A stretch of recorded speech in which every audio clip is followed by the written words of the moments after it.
Welcome to Mindful School Marketing, your go-to podcast for personal and professional growth. We're school marketers, business owners, and moms passionate about connecting other school professionals with tools and strategies for success. We love solving problems, exploring new ideas, and thinking outside the box. Let's transform your school and life starting right now. Welcome to Mindful School Marketing. I'm Tara Clays. And I'm Aubrey Bursch. Today, we're joined by Michelle Fernandez. Michelle is a Facebook ads and funnel strategist. She creates strategic ad campaigns and highly converting funnels for course creators, coaches, and online experts so that they can fill their offers and build a business that they love. Welcome, Michelle. We're so excited to have you. Hey, I'm so excited to be here. Thank you for having me. Thanks for joining us from Miami, right? Yes, sunny Awesome. Miami. All right. Well, can you tell us a little bit more about yourself, Michelle? Yes. So I started in the online world after being in the mortgage business for about 20 something years in the mortgage business. I started in the online world, really in network marketing. And that's where it opened the doors to this digital marketing space. And what I loved about it, not the network marketing side, but what I loved about it was the whole digital marketing and attraction marketing and really seeing the possibilities that are limitless in this space. And then, so I shifted into a social media manager for 6 and 7 figure CEOs.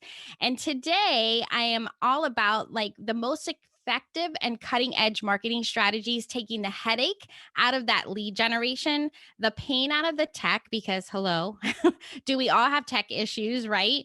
And the struggle out of really getting a converting funnel.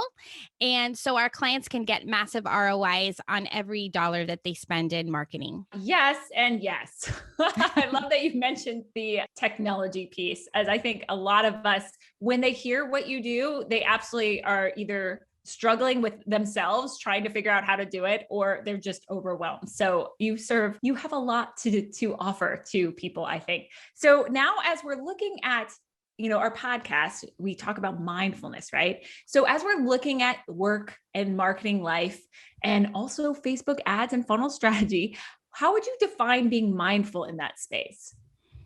2 ways. One is patience, because patience is key, especially in Facebook advertising, and really not attaching meaning to the results. So to me, marketing is like science, right? Because you're always testing and tweaking to optimize and scale. Now, you're constantly collecting data to find out what worked, what didn't, and then what you might do different next time.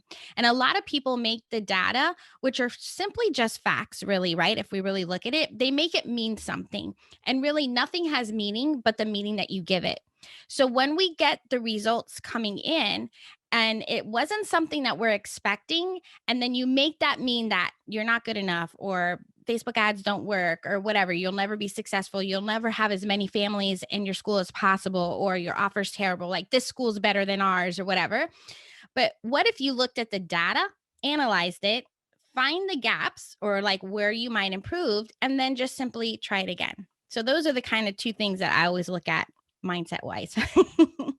Yeah, I wonder how having done some Facebook advertising with clients, it can be intimidating because you're spending money. So it's not that you're just going out there and trying something and it's not costing you anything. So it can be easy, I think, for people to give up because they don't want to keep spending money to not make any progress as they would determine it. So that's part 1 of my question. And then part 2 of my question is the term ROI, which you use, which is always very tricky. I started in advertising back before the internet, and we'd put ads on TV and in magazines and newspapers, and there was really no way to measure how many of your sales were coming from that advertising.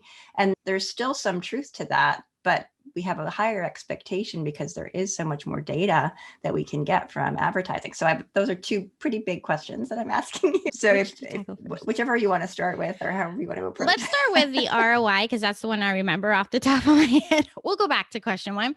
So the ROI, and interesting, because I attended a live event, and I've always thought of ROI, return on investment, as literally that, right? Whatever I put in and whatever revenue I get back out, that's that's like would be my return on investment. However, this gentleman was explaining that there's so much more that goes into that ROI because it's about your team and how much time did it take to prepare those campaigns and this and that. And as I was sitting there, I'm like, well, wait a minute, are we ever really breaking even? Or are we always like the way he was making it sound? So I decided to kind of understand what he was saying because those are like the expenses to cost that run your business, right? To run your school or run your organization. However, what I focus on is like the return on the ad spend, right? So how much money am I putting out or putting into the slot machine that when I pull it out, how many dollars am I getting back? So that is definitely something that I'm always looking at with every campaign that I launch, especially if you're doing back to school, right? Or there's certain seasons where you're trying to get more students or fill up the roster, right? Then I would be looking, okay, well, how much money did I put out? How much revenue did I generate? And then what was my earnings per lead? Because that is a big thing when you look at your earnings per lead, because you're most likely not going to close 100% of the leads that you generate, but you did pay for those leads. So what was the earnings per lead based on the revenue that you generated as a whole campaign? So when I sit there and I focus on that and I look at the end, then I'm like, oh, wait, I spent $2 or I got 100 leads, but I really made $33 on each of those leads. Does that make sense? That kind of makes it a little bit more easy to swallow. But when I think your first question was like time frame. So when you start out, that's one of the biggest mistakes I see is people kind of pull the plug too soon instead of waiting, because all these things take time, at least a minimum of, I would say 3 months at times, sometimes longer, depending on your offer, to actually warm up the audience, let people know who you are and what you're about, get the data, see what's working. What is your audience responding to, both in messaging and offers or something like that, to then be able to say, okay, now I got all this information. How do I now diagnose it to see if my marketing dollars are at work or working for me and not against me? Did that answer your questions? Yes. I am loving this. And immediately, of course, I have a follow-up question. It's like, okay, so I know in the online space, sometimes offers can range from like 47 to 2000 or something like that. Most of our schools have these really big price tags. So I'm wondering, as you're talking about this and as we're looking at ads and looking at funnels, which I don't know very many people know what a funnel is, but how does that big price tag change how you're thinking about your funnel and your ads and everything like that? This is a very good point. And another thing goes back to what Tara was asking was basically when you're looking at that, there's a lot of things that you're going to be doing that you're going to put out dollars that you will not see a return on immediately. This is something that you have to put in your mind that, okay, we're going to put out this and we're going to allocate it in our budget, but we will see a return later down the line when you're ready to open those doors and launch, right? And I'm using the term launch. I don't know what you all use it, like back to school or something like that, because both of my kids did go to private schools. And so I know exactly what you're talking about. Like when there's like those days where I forgot what it calls, where you go to tour the school, right? And then like you have these different things, that's your funnel that you're bringing them through. So I know that is when it was like all this like charming us and getting us in and getting the kids excited to want to attend this school, right? And then when we got there, that's when I would call the launch, because now it's like you got us in the door and now you're charming us. We're seeing the school, we're meeting some of the teachers and seeing like the classrooms, and the kids are all excited. That is when you're going to make your money, because before we left, we gave a deposit, right? Sign me up, right? So does that help with what you were saying? I think so. Yes. What I'm hearing is it's almost like it's when I talk to clients, it's you really have that longer funnel. Like you're not going to see the return. You have to like plant the seeds and warm people up and then get them going. And then it's later on that you're seeing the return on investment. And also it's just being mindful of that when you're planning your budget, as you discussed, right? It's not a quick snap and you've got, 5 families in the door from one Facebook ad. Exactly. So you mentioned, what is a funnel? So the way I always kind of, it's a marketing funnel, and then there's a sales funnel. So if I can explain that. So a marketing funnel is really the entire journey of a person becoming aware of who you are and what you're about, to that person actually becoming a paying customer. Okay. So the marketing funnel includes like running paid advertising, sending follow up emails, search engine optimization, like everything in between. Right. But then when you kind of micro and like get into it, the sales funnel is the path that a customer takes to purchase from your business, right? To actually become a family or a part of your school. So it's like basically you're getting them in with something that you're collecting their information, like their name and their email, and then converting them into a customer. Yeah. So let's talk a little bit about the marketing funnel and going back to the top of that funnel where we're doing the paid advertising, which is your specialty. So, what are some important things that anyone should do to prepare for that ad campaign? Choosing what that messaging offer is, setting up your audience, all the things that you do. What's the preparation for that look like? The first thing I always do is definitely know what your end goal is and then reverse engineer from there. So, what is your end goal? So, you should know those numbers. So, do you want to grow your list? Do you want to get more people into your school for a tour? So, you have to really be looking at, and obviously, it's the final number, right? What is your goal for number of families that you have in the school, or that type of thing. Then I always look to know your audience. Now, with a school, you're targeting a certain parameter around the school, right? That's usually what they do within so many miles. However, you also need to know how far the families are willing to drive to get to your school. So, for example, like I mentioned that my kids both went to private schools. I have twins, a girl and a boy. So it was all girls, all boys, like that. And like it was, I would say, far for me. A little spoiled with driving. It was about 5 to 7 miles, right? With traffic, it seems like forever. However, their friends live like super far. Like I'm talking 10 to 20 miles. But the school was so good, or they did a good job in saying why, or the reasons why they're going to be able to attend the school, what's going to happen in the future, and the brotherhood and the sisterhood that will carry them through their whole career and all this good stuff. But these is important to know. So when you're marketing, you're not just limiting yourself to like a typical 5 mile radius, right? You need to really understand your people, where they're coming from, and all that good stuff. And then the third thing I always do is to be on point with your messaging.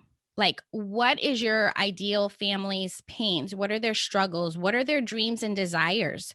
And more importantly, what words are they using to describe them? Because your ultimate goal is for someone to read the messaging on your ad or in your advertising on your website and really resonate with them. The goal is for them to say, like, wow, they're talking to me. Like, I can picture my child going to school here, right? This is exactly what I'm looking for in a school.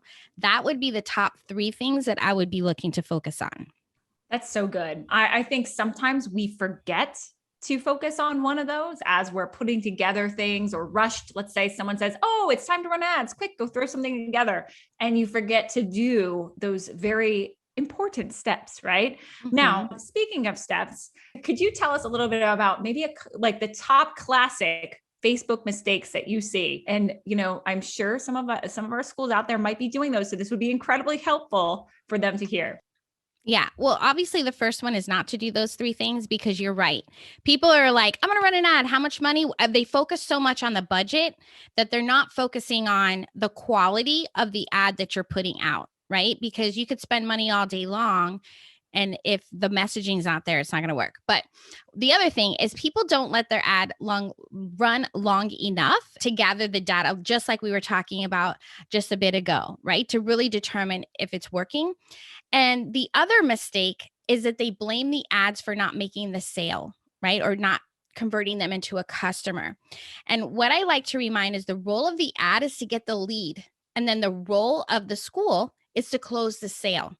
So it's important to make sure that there is some sort of a sales process or sales system in place on the back end that's very strong. You need to know those numbers, like how many students or families are you getting in that you're actually converting into an actual customer. right? And that's being tracked and evaluated to really figure out where those gaps are to optimize and scale. So just for an example, I have a customer not having to do with schools, but they're running a webinar, and I got like 300 or 400 people to that webinar, yet they did not close one sale. So I'm like, okay, when I look at all the data from the ads, we're getting people in, all those benchmarks and everything are on point. However, your process and your role is now to close those people on that webinar. So it's the same thing as once they get into school. If you're doing, your marketing department's doing a great job getting those families in the door, but something falls short when they're on that tour or in the conversations, or is there no follow-up to, that's where you're going to say, oh, these ads aren't working because I'm not getting a return on my investment, where the whole time it could be a system that just needs to be tweaked a little bit on the back end. Yeah, there's a saying, something like nothing will kill a great ad faster than a bad product, right? Like you do a great ad that promises all these things, and then people go and that's not what they thought they were buying. So I think that's a really good point, that you can't rely on the advertising to close the sale, for sure. Mm-hmm. Yeah, this is going to be a very basic, rudimentary question, but I think it might be helpful for people who don't know that much about Facebook ads, which is, what's the difference between running a Facebook ad and promoting a post on Facebook? There's a big difference. And this is always something somebody said, oh, I heard so-and-so does it all day long. And I still don't agree. So the promotion is like, they call it promote. They used to call it boosting a post, right?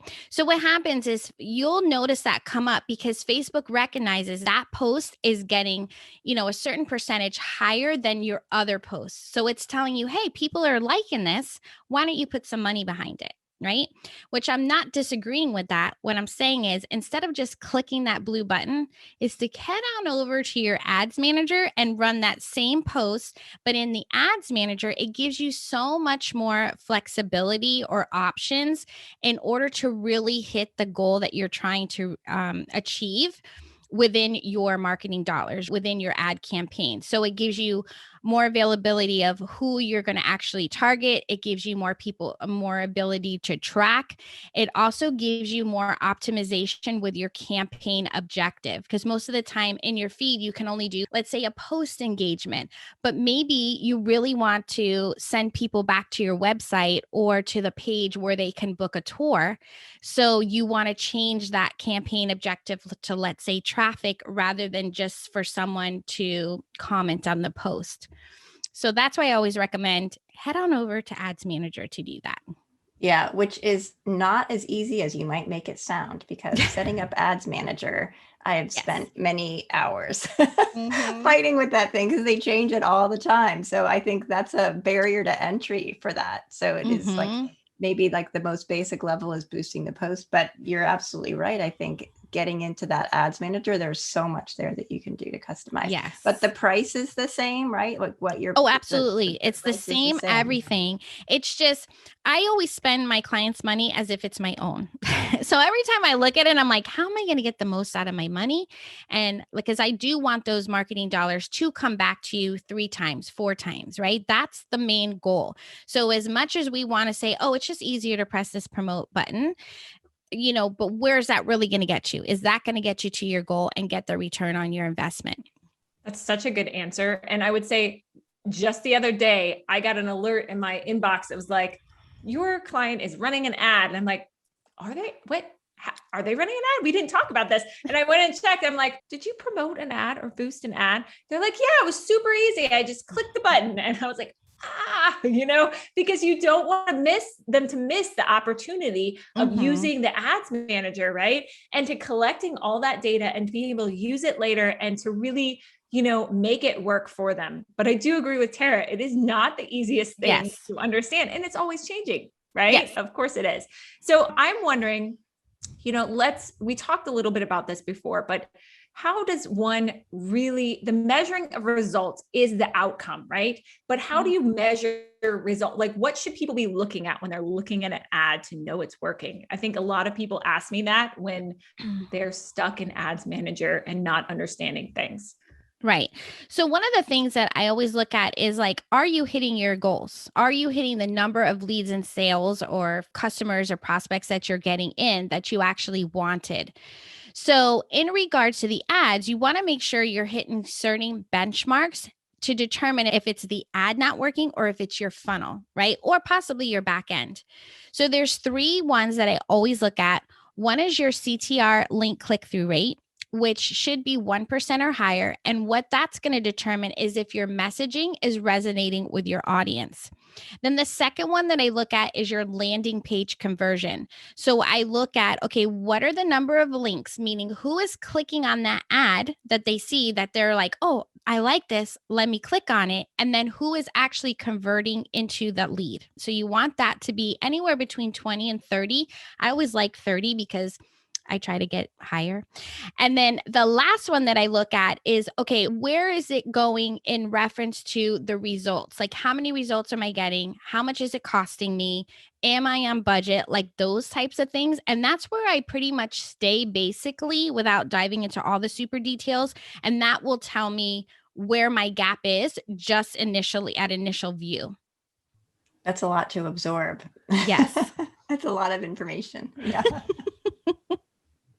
But I think it's important for schools to know what kind of information they should be looking at and expecting if they're working with someone who's doing ads for them, because I've seen also sometimes people get hired to do Facebook ads and they don't provide that information. So all that the school is relying on is, how much their engagement has grown and that type of thing. So I think it's important to point out that you need to be looking at all those data elements when you're running Facebook ads. Yes.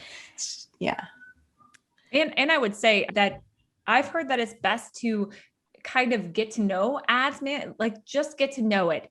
Even if you're planning to give it to someone else, right? Yes. Just so you have a clue of what's going on in the back end and feel a bit knowledgeable. So when you're having the conversations, if you do hire an agency, right, you can understand what they're saying and then ask, questions to clarify, the results and so on and so forth. Absolutely. Yeah, because you could be getting a cost per result of, I don't know, $20. And that might seem like a lot to someone else, but what is that cost to acquire the customer, right? So if you're going to be getting $20,000 a year for one student and it's costing you $20 to get that student, that's not that big of a deal, right? Because of the price point. So it's important that you do know your numbers, especially if you're going to outsource, so you can stay on top of it and make sure, that it is going right, not just put your total trust in someone. Yeah. Super helpful. I love how you boil everything down to just kind of really understandable language. So thank you for that.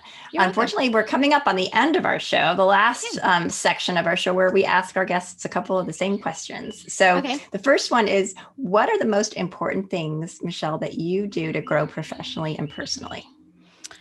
Keep my mental health on point. It's so easy to fall into learning more, and trust me, things are always changing in my world. Like you guys were talking about, like every day I log in, it's like, wait, what's going on here? Nobody asked me permission to make these changes.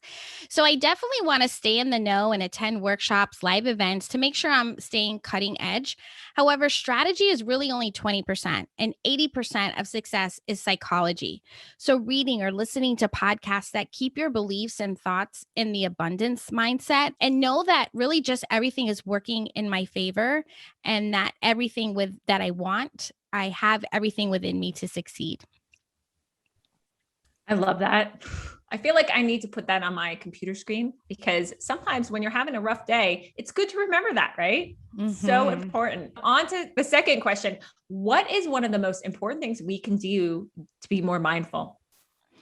I think to become more self-aware, like notice your language. Like, is your mean girl or mean boy doing all the talking and you're actually listening, or are you kind of silencing her? And notice your action. Are you taking any, or are you like just full of excuses, right? Are you beating yourself up because of results? Like, what are your expectations? I mean, we're all human. So we're all going to naturally feel all the feels. But the question is how quickly are you able to snap out of it? Like, how self-aware are you to say, hey, wait, I'm pouting right now. I need to not pout and be happy right?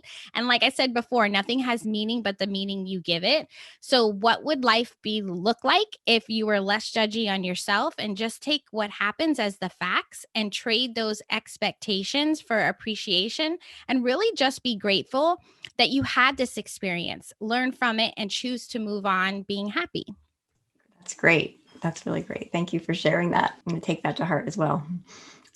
These are our rapid fire questions now. Okay. So these are quick ones. So if you could put one book as mandatory reading on the high school curriculum, a book that maybe has had an impact on you, what would it be? The One Thing. I love that book. That one. So good. All right. The One Every Thing. time we do on this, my I get another bookshelf. book I don't know. Okay. Oh no, that's how you end up with a lot of these. I know. Yeah. And actually, I just got this new one. Believe It. I think I might change that one. If you're talking about high school, I might even change it by Jamie Lee Kerma, the cosmetics. Okay. Ooh. See it, girlfriend. She went 3 years trying to grow this company and she sold it for $1 billion or like 3 billion, something crazy pants. And to hear her story is so inspiring for every single person, especially a young person, to just see what's possible. Like anything's possible. I don't know. I'm putting that on my list. I'm excited. I love those because I always get so motivated after. I'm like, yeah, anyone could do it. We can all do it. Yes. So fantastic. Thank you. All right. So this one, I'm so curious of your answer of this. What is one app you couldn't live without?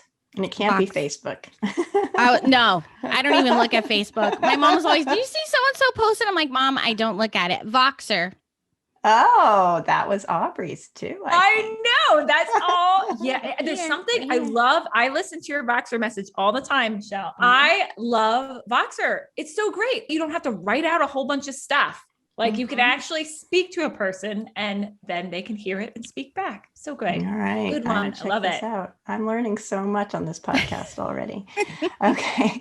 Next rapid fire question. What are you reading right now? And you may have just told us that. Yes. Well, actually right now I'm reading Built to Sell. Oh, okay. Yes. I read that one. Mm-hmm. I have it on my shelf, but I keep getting like, I read it and then I'm like, oh, I'm a little overwhelmed. Then I read it again. And then I'm like, oh, so good. Good one. I love it. Yep. Excellent. Now to, leave us all with, if you could leave us all with one great piece of advice. I mean, you've given us so many throughout the podcast, but if you have one that you want to share with the audience, that would be great. I learned this recently that failure is not a lack of resources. It's a lack of resourcefulness. I know, mind blowing, right?